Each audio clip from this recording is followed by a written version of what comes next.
Hello students, मैं अमित सिंह करता हूं आपका स्वागत आपके अपने learning platform that is Amit classes for economics में। और हम जो कर रहे हैं डिस्कस वो है आपका chapter number 2 planning in India. और आज जो हम चेक करने वाले हैं टॉपिक हमारी वीडियो में, तो वो है short period goals of plans और फीचर ऑफ प्लानिंग। कि हमारे जो प्लान टू प्लान जो गोल्स थे वो क्या थे, और जो हमने प्लानिंग पे फोकस किया उसकी फ़ीचर्स क्या थी, मतलब किन चीज़ों को जो है हम मतलब स्ट्रिक्टली जो है इम्प्लीमेंट कर रहे थे कि ये जो मिनिमम टारगेट्स हैं या मिनिमम गोल्स हैं या इस मेथड से जो है इन गोल्स को क्या किया जाएगा, अचीव किया जाएगा, उन फीचर्स के बारे में क्या करेंगे, डिस्कस करेंगे। तो सबसे पहले हम क्या करते हैं, ये चेक कर लेते हैं कि जो प्लानिंग का जो टाइमिंग था, किस टाइम से किस टाइम तक जो है प्लान जो इम्प्लीमेंट किए गए हैं और टोटल कितने प्लान जो इम्प्लीमेंट किए गए हैं उसको कैसे एस्टिमेट किया जाता है, एक बार उसको देख लें। 1950 में क्या किया गया है, प्लानिंग कमीशन एस्टेब्लिश किया गया। और प्लानिंग कमीशन क्या करता है, जो है प्लान्स आपके लिए बनाता है। तो जो पहला प्लान है वो कब आया है, वो आया है 1951 में आया है। ठीक है जी। तो आप ये देखें कि आपसे पूछा जा सकता है फर्स्ट प्लान कब स्टार्ट हुआ था, तो 1951 में। प्लानिंग कमीशन कब बना है, 1950 में। कब तक रहा है, क्योंकि ये 5 ईयर प्लान है तो आप इसमें 5 ऐड कर दीजिए, तो ये चला है 56 तक, 1956। तो ये आपका जो है क्या है, आपका फर्स्ट प्लान है।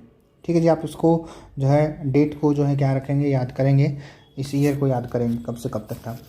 अभी जो है कितने प्लान हमने यूज़ किए उसको समझने से पहले आप एक छोटा सा जो है एक हिंट है जिसको हम याद करेंगे कि इंडिया जो है वो क्या कर पाया है, कई बार जो है अपने प्लान यूज़ नहीं कर पाया और 5 ईयर प्लान की बजाय जो है 1 ईयर प्लानिंग जो है कॉन्सेप्ट यूज़ किया है। तो वो कहाँ कहाँ किया आप उसको याद कर लें और फिर जो है 5 जो है ईयर ऐड कर करके आप जो है क्या कर सकते हैं, हर प्लान का जो है टाइम पीरियड डेराइव कर सकते हैं। तो जो सबसे पहला गैप आया था वो आया था 1966 टू 1969। ठीक है जी।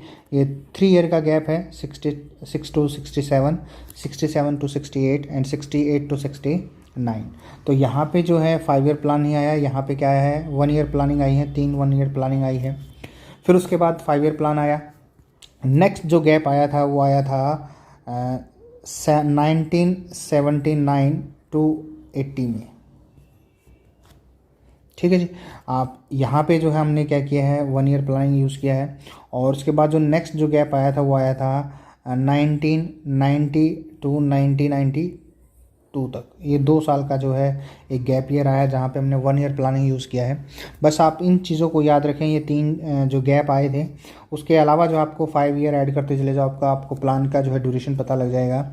जैसे हम सेकेंड प्लान अगर हम डेराइव करना चाहें तो कब आया, वो आया है 1956 टू 5 इसमें ऐड कर दीजिए, कहाँ तक आ गया, 61 तक। नेक्स्ट कब आया है, वो आया है थर्ड जो प्लान है वो आया है 61 से लेके 66 तक। ठीक है जी। अब 66 के बाद फोर्थ प्लान नहीं आया, क्या आया है, 1 ईयर प्लानिंग आई है 3 ईयर्स के लिए। तो फोर्थ प्लान हमारा कब स्टार्ट हुआ, वो हुआ है 1969 से 1974 तक। फिफ्थ कहाँ तक गया, आप इसमें 5 ऐड कर दीजिए, 74 टू 79। तो यहाँ पे क्या था, हमारा फिफ्थ प्लान जो है काम कर रहा था। सिक्स्थ प्लान नहीं आया क्योंकि यहाँ पे जो है क्या आया है, फिर एक 1 ईयर प्लानिंग का गैप आया है।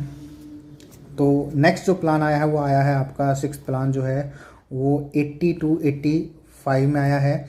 और सेवन्थ जो प्लान है वो आपका 85 टू 90 में आया है।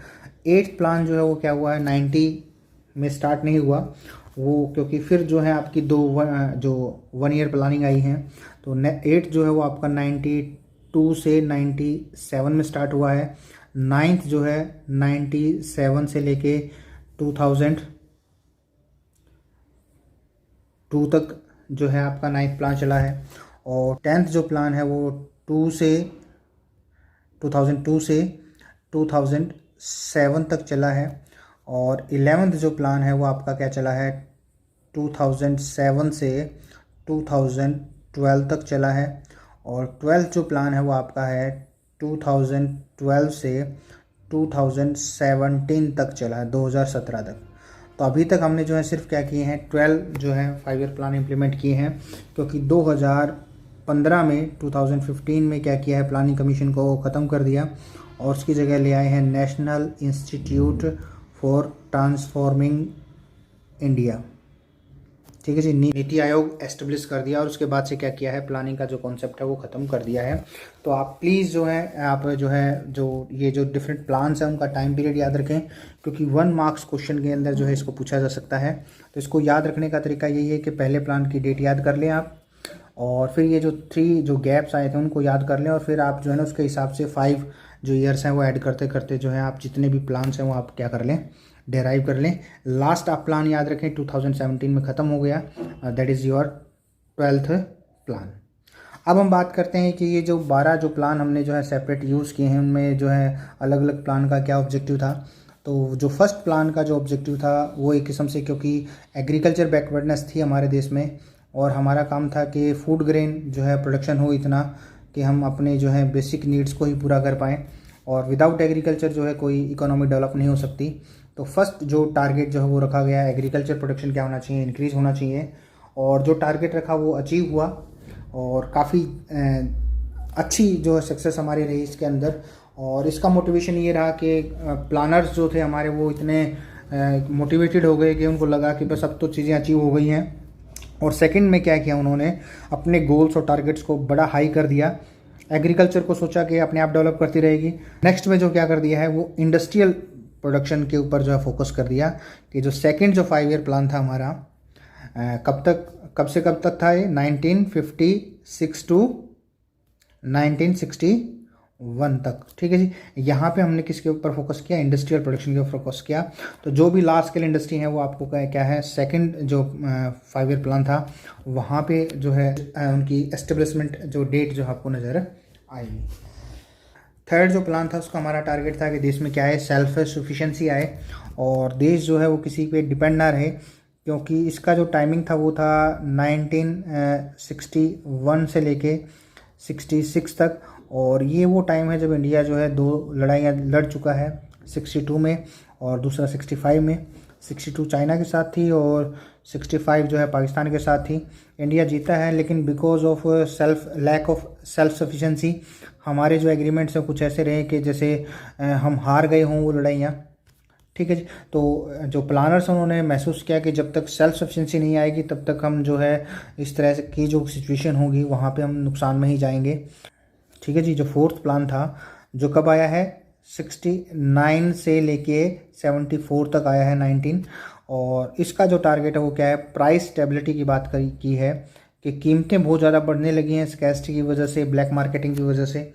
उनको कैसे कंट्रोल किया जाए, महंगाई को कैसे कंट्रोल किया जाए, वो जो है फोर्थ प्लान का जो है टारगेट रहा हमारा। नेक्स्ट जो है 5th और 6th प्लान की जब हम बात करते हैं तो टाइम पीरियड आपको पता लग ही गया होगा, 74 से लेके कब तक है, 79 तक है। और 6th जो प्लान है वो क्या है, 80 टू 85 तक है। यहाँ पे इन 2 प्लानों के अंदर हमने क्या फोकस किया है, वो फोकस किया है कि एलिवेशन ऑफ पॉवर्टी आए, हम गरीबी को ख़त्म करेंगे। 6th प्लान के बाद जो है 7th प्लान को हम एक बार डिस्कस कर लेते हैं।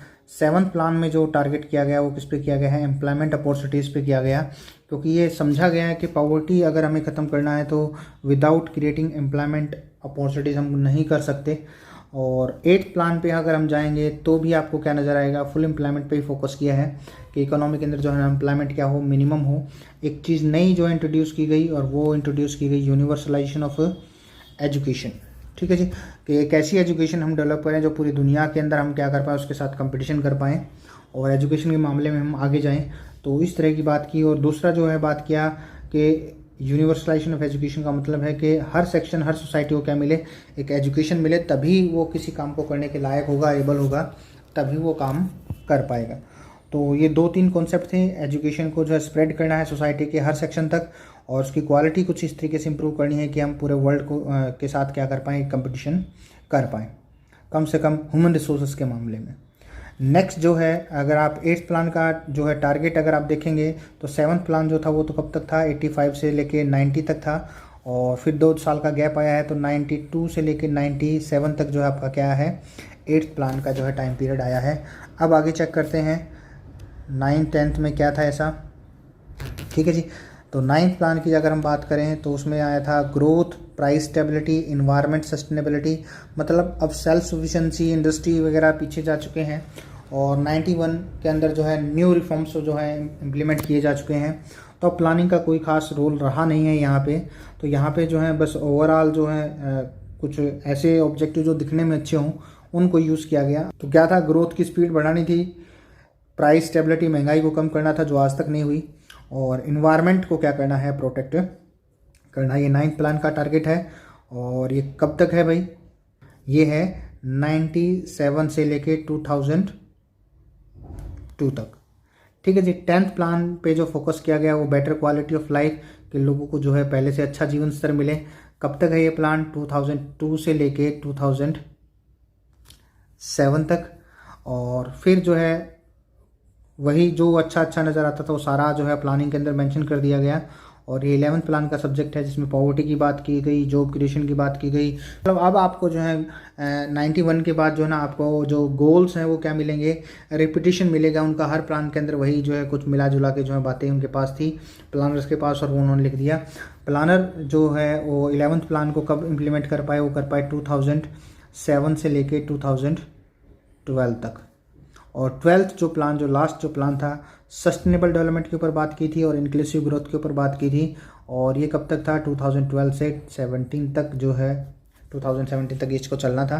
तो प्लान थे 12 जिसको हमने जिसके हमने जो है प्लान टू प्लान जो ऑब्जेक्टिव्स को क्या किया है, डिस्कस किया है। अब हम अपने नेक्स्ट टॉपिक पे चलते हैं। और नेक्स्ट टॉपिक पे हम क्या डिस्कस करेंगे, अबाउट द फीचर्स, कि भाई जो प्लानिंग था उसकी फीचर्स क्या थी। ठीक है जी। क्योंकि 1991 के बाद इकोनॉमी में न्यू इकोनॉमिक रिफॉर्म्स इंट्रोड्यूस करवा दिए गए हैं, मेथड्स जो है वर्किंग का वो बदल चुका है, और टारगेट्स जो हैं, गोल्स हैं, वो भी जो हैं बदल चुके हैं। तो हम यहाँ पे बात करेंगे कि 1950 से लेके 1990 तक जो हमारा, बल्कि 91 तक आप लिख लें, हमारा क्या टारगेट था, क्या फोकस था, और किस तरीके की प्लानिंग जो हम इकोनॉमी के अंदर जो है इम्प्लीमेंट करते थे, तो वो उसके बारे में डिस्कस करते हैं। तो सबसे जो पहला पॉइंट जो हम बात करते हैं वो है heavy reliance on public sector. मतलब कि गवर्नमेंट ने ये महसूस किया था कि अगर ग्रोथ या डेवलपमेंट चाहिए तो प्राइवेट सेक्टर के पास ना पैसा है, ना उनको इंड्यूस टू इन्वेस्टमेंट है, ना वो इन्वेस्टमेंट करेंगे, क्योंकि जेस्टेशन पीरियड बहुत ज़्यादा है कि करोड़ों रुपए का इन्वेस्टमेंट अब होगा, प्रॉफिट जो है बाद में आने की संभावना है, डिमांड नहीं है मार्केट में, पॉवर्टी है। तो ऐसी कंडीशन में प्राइवेट सेक्टर जो है वो शायद रोल प्ले नहीं करता ग्रोथ एंड डेवलपमेंट के लिए। तो पब्लिक सेक्टर ने, गवर्नमेंट ने क्या किया है, रिस्पॉन्सिबिलिटी उठाई है, और उसने क्या किया है, एक इंडस्ट्री पॉलिसी रेजोल्यूशन पास किया है 1956 में। और उसके तहत जो इंपॉर्टेंट 17 इंडस्ट्रीज़ हैं वो रिजर्व कर दी गई हैं पब्लिक सेक्टर के लिए, कि भाई इन कंपनीज़ में क्या करेंगे, सिर्फ गवर्नमेंट ही क्या करेगी, इन्वेस्टमेंट करेगी, या गवर्नमेंट ही इनको प्रमोट करेगी। बाकी जो लेस इंपॉर्टेंट इंडस्ट्री हैं 12 इंडस्ट्रीज़ के आसपास, वो प्राइवेट सेक्टर को दी हैं। तो आप समझें कि प्राइवेट के लिए रोल कम है, गवर्नमेंट के लिए रोल ज़्यादा है। तो मतलब सोशलिज्म की तरफ हमारा क्या है, मूवमेंट है, सोशलिज्म चाहिए, सोशलिस्टिक इकोनॉमी की तरफ हम जो है मूव कर रहे हैं। नेक्स्ट जो फीचर है वो है regulated development of private sector के। जो 12 इंडस्ट्री हमने प्राइवेट सेक्टर को दी तो उसको भी क्या कर दिया है, रेगुलेट कर दिया है, कंट्रोल कर दिया है। एक एक्ट हमने पास किया है, डेवलपमेंट एंड रेगुलेशन एक्ट 1948। उसके अलावा दूसरा जो एक्ट पास किया है, monopolies and restrictive trade practices 1969। और इन दोनों एक्ट में ही क्या किया है, कुछ ऐसा किया है कि प्राइवेट सेक्टर जो है वो क्या करेगा, जब भी इंडस्ट्री लगाएगा तो उसको लाइसेंस की रिक्वायरमेंट आएगी। विदाउट लाइसेंस वो नहीं इंडस्ट्री लगा सकता, उसको रजिस्ट्रेशन करवाना पड़ेगा। और मोनोपोलिस्टिक जो ट्रेड प्रैक्टिसेस है वहाँ पे हमने उसकी लिमिट फिक्स कर दी है कि एक इंडस्ट्री जो किसी प्राइवेट सेक्टर में ने लगाई है, प्राइवेट इंडिविजुअल्स ने लगाई है, तो मैक्सिमम कितना प्रोडक्शन करेंगे किसी चीज़ का, और किस चीज़ का प्रोडक्शन करेंगे, ये भी जो है लाइसेंस के अंदर ही मेंशन होता था। तो कुछ इस तरीके से हमने क्या किया है, प्राइवेट सेक्टर को कंट्रोल कर दिया ताकि ग्रोथ जो है वो ज़्यादा से ज़्यादा लोगों के पास पहुँचे, ज़्यादा से ज़्यादा लोग इंडस्ट्री लगाएं और पूरा इकोनॉमी एक साथ जो है डेवलपमेंट में आए। तो उसके पीछे ये मोटिव था। मोटिव ये नहीं था कि प्राइवेट को ख़त्म करना है, प्राइवेट को ख़त्म नहीं करना था, प्राइवेट को जो है रिसोर्स इस तरीके से डिस्ट्रीब्यूट करने थे कि हर व्यक्ति का शेयर आए। अगर हम ये नहीं इम्प्लीमेंट करते तो शायद 1 या 2 फर्में ही क्या करते, पूरे हिंदुस्तान का कपड़ा बना के बैठ जाती, बर्तन बना के बैठ जाती, मशीनें बना देती, तो इकोनॉमी के अंदर इनइक्वलिटी जनरेट हो जाती। सो इनइक्वलिटी को ख़त्म करने के लिए क्या किए गए हैं, ये 2-3 जो एक्ट्स हैं ये पास किए गए हैं। नेक्स्ट जो हमारी जो फीचर थी, क्या किया गया था, वो ये था कि जो स्मॉल स्केल इंडस्ट्री लगेंगी प्राइवेट सेक्टर में, वो ज़्यादा कैपिटल नहीं होने की वजह से वो मार्केट में जो है शायद कंपटीशन ना कर पाएँ। तो ऐसी इंडस्ट्रीज़ को क्या चाहिए था, प्रोटेक्शन चाहिए था। तो गवर्नमेंट ने इनको क्या किया है, प्रोटेक्शन दिया है स्मॉल स्केल इंडस्ट्रीज़ को, और जो लार्ज स्केल इंडस्ट्रीज़ उनको क्या किया है, रेगुलेट या कंट्रोल किया है, ताकि वो स्मॉल स्केल इंडस्ट्रीज़ के साथ काम कर पाएँ, उनकी कॉस्ट पे काम ना करें। तो अगर इसको हम डिटेल से देखें तो क्या है, large scale industry regulated through several acts, के भाई बहुत से एक्ट पास कर दिए। इसमें MRTP जैसे अभी थोड़ी देर पहले बात किया, वो पास कर दे। कोई इंडस्ट्री इतनी जल्दी से अपने आप को लार्ज स्केल इंडस्ट्री में कन्वर्ट नहीं कर सकती। बहुत से प्रोडक्ट जो हैं वो क्या कर दिए गए हैं, स्मॉल स्केल इंडस्ट्रीज के लिए रिजर्व कर दिए गए, और ये बता दिया गया कि लेबर इंटेंसिव टेक्निक के थ्रू ही क्या किया जाएगा, इनको प्रोड्यूस किया जाएगा। जैसे गारमेंट्स की बात कर लेते हैं, केमिकल्स की बात कर लेते हैं, लेदर की बात कर लेते हैं। ये वो प्रोडक्ट हैं जो स्मॉल स्केल इंडस्ट्रीज के लिए क्या कर दिए गए हैं, रिजर्व कर दिए गए। गवर्नमेंट ने जो है इनकी जो स्मॉल स्केल इंडस्ट्रीज़ की जो फाइनेंशियल जो प्रॉब्लम्स हैं उनको टैकल करने के लिए क्या किए हैं, कुछ बोर्ड्स एस्टेब्लिश किए हैं। जैसे हैंडलूम बोर्ड की बात कर लेते हैं, सिल्क बोर्ड की बात कर लेते हैं। इनका मकसद ये था कि जो स्मॉल स्केल इंडस्ट्रीज़ हैं उनको फाइनेंस वगैरह अवेलेबल हो, इनको नई टेक्निक अवेलेबल हो, ताकि वो ग्लोबल मार्केट में जो है क्या कर पाएँ, अपने आप को जो है एक कंपटीशन को फेस कर पाएँ। नेक्स्ट जो है वो बात किया गया है प्लानिंग के अंदर कि जो डेवलपमेंट होगा वो हैवी इंडस्ट्रीज़ और जो स्ट्रेटेजिक सिग्निफिकेंस की इंडस्ट्री होंगी उनको हम डेवलप करेंगे। क्योंकि जो भी बेसिक इंडस्ट्री हैं, जो भी कंज्यूमर गुड इंडस्ट्री हैं, या वो इन्हीं इंडस्ट्रीज़ पे डिपेंड करती हैं। जैसे स्टील की बात कर लेते हैं, कोल इंडस्ट्री की बात कर लेते हैं। ये क्योंकि हर इंडस्ट्री को क्या करती हैं, रॉ मटेरियल प्रोवाइड करती हैं। अगर ये इंडस्ट्री नहीं होगी तो इकोनॉमी के अंदर आगे इंडस्ट्रियल जो ग्रोथ है वो हो ही नहीं सकती। ये इंडस्ट्री क्या करती हैं, एक बेस प्रोवाइड करती हैं इंडस्ट्रियल ग्रोथ के लिए। तो हमारा जो फोकस था सेकंड 5 ईयर प्लान के अंदर, वो सारी जो बेसिक जो गुड्स थी, हैवी इंडस्ट्री थी, उनको हमने क्या किया है, एस्टेब्लिश करने की कोशिश की। और उसी की वजह से हम ये मानते हैं कि आज इंडिया, अगर हम ये कहते हैं कि 10th लार्जेस्ट इकोनॉमी के अंदर शामिल होता है, तो only because of this policy. वरना हम जो है शायद जिम्बाब्वे या नाइजीरिया की तरह आपस में झगड़ रहे होते, और क्राइम जो है वो पीक पे होता, एंड अनएम्प्लॉयमेंट जो है एक्सट्रीम पे होती। ये सारी चीज़ें आनी थी। तो हम कहेंगे प्लानिंग के लिए हम जो है थैंकफुल हैं कि इस तरह से जो है उस टाइम पे प्लानर्स ने काम किया। इसमें क्या क्या फोकस किया गया, इलेक्ट्रॉनिक्स पे फोकस किया गया, इंजीनियरिंग गुड्स पे फोकस किया गया, आयरन एंड स्टील पे फोकस किया गया। मकसद ये था कि हर बेसिक जो चीज़ है वो क्या हो जाए, हमारे देश में प्रोड्यूस हो जाए। नेक्स्ट जो है वो आता है focus on saving and investment. तो हम जो है पहले ही देख चुके थे ब्रिटिशर से जो है उन्होंने इकोनॉमी को कैसे लूटा था, एक्सप्लॉइट किया था, और वो था फार्मर्स को एडवांस दे के, लोन दे के। तो कर्ज की इकोनॉमी हमें नहीं चाहिए थी, हम कर्जा नहीं चाहते थे।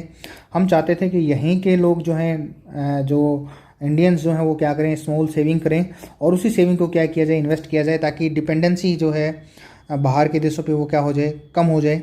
इनको आइडेंटिफाई किया गया, बैंक ओपन किए गए, ठीक है जी, डिपॉजिट्स पे हाई रेट ऑफ इंटरेस्ट पे किया गया, लोगों को मोटिवेट किया गया कि वो सेविंग करें, ताकि उसको क्या किया जाएगा, इन्वेस्ट किया जाएगा। और इन्वेस्टमेंट को क्या किया गया, सब्सिडी दी गई, और ग्रांट्स वगैरह भी जो है क्या की गई, प्रोवाइड की गई। तो मकसद यही था कि इकोनॉमी जो है डेवलपमेंट के लिए रिसोर्सेज जो है अपने अंदर से ही जनरेट करे। हालांकि लोगों को शायद ये आइडिया इतना पसंद नहीं आया, और उसका रिजल्ट ये है कि आज भी जो है इंडियन इकोनॉमी जो है कर्जे में बैठी हुई है। वो हम फॉरेन ट्रेड वाले चैप्टर में जो है इसको डिस्कस करेंगे। नेक्स्ट जो है वो है प्रोटेक्शन फ्रॉम फॉरेन कंपटीटर्स। जैसे ब्रिटिशर्स ने अपनी इंडस्ट्री बचाई थी हिंदुस्तान के हैंडीक्राफ्ट को डिस्ट्रॉय करके, और उसमें जो है एक डिस्क्रिमिनेटरी टैरिफ पॉलिसी यूज़ किया था। तो एग्जैक्टली वही किया है हमने। जो बाहर की जो बड़ी कंपनियां हैं वो हमारे देश में जो चीज़ें बेच रही थी उनके ऊपर हमने क्या किया है, टैक्सेस वगैरह लगा दिए हैं, रिस्ट्रिक्शंस लगा दी हैं।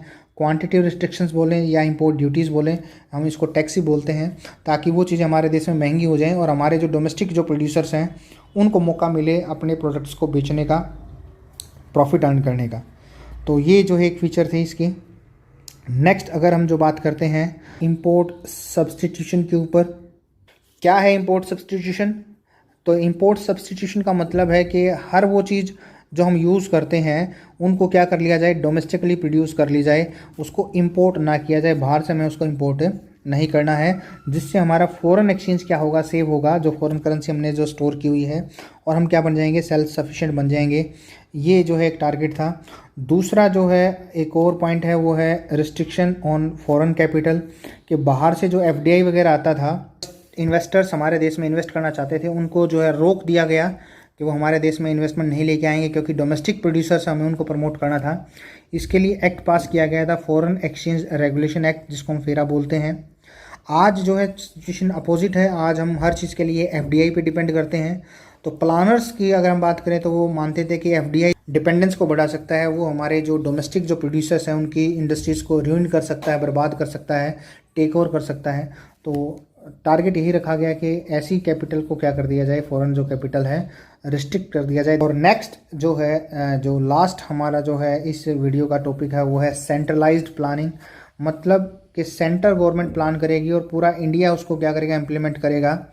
ठीक है जी, स्टेट्स की जिम्मेदारी थी कि वो सेंट्रल गवर्नमेंट को फॉलो करें और जो हमारे कॉमन गोल हैं उनको अचीव करने के लिए क्या किया जाए, प्रयास किया जाए। मतलब पूरे हिंदुस्तान को एक साथ एक ही धागे में पिरोने का जो है एक प्रयास था। जो 5 ईयर प्लान्स की अगर हम बात करें, सक्सेसफुल हुआ है नहीं हुआ उसको हम आगे देखेंगे, लेकिन फीचर्स को अगर हम स्टडी करते हैं तो ये समझ में आता है कि काफ़ी कुछ सोच के जो है डिसीजन लिए गए थे। हर तरह के जो पॉजिटिव नेगेटिव इम्पैक्ट्स को चेक करके जो है ये फीचर्स जो है डिसाइड की गई कि इस तरीके से हम क्या करेंगे, डेवलपमेंट लेके आएंगे। और हमें हिंदुस्तान की डेवलपमेंट चाहिए, इंडिया की डेवलपमेंट चाहिए, हमें डिपेंडेंसी किसी दूसरे देश पर नहीं चाहिए। तो उसके लिए जो भी पॉसिबल एफर्ट्स थे वो यहाँ पे किए गए। तो आज का वीडियो बस यहीं तक। जो नेक्स्ट वीडियो में हम क्या करेंगे, अचीवमेंट्स और फेलियर की जो है बात करेंगे, प्लानिंग की, कि क्या हम अचीव कर पाए, कहाँ पे हम फेल हो गए, उसको हम डिस्कस करेंगे। तब तक के लिए थैंक यू।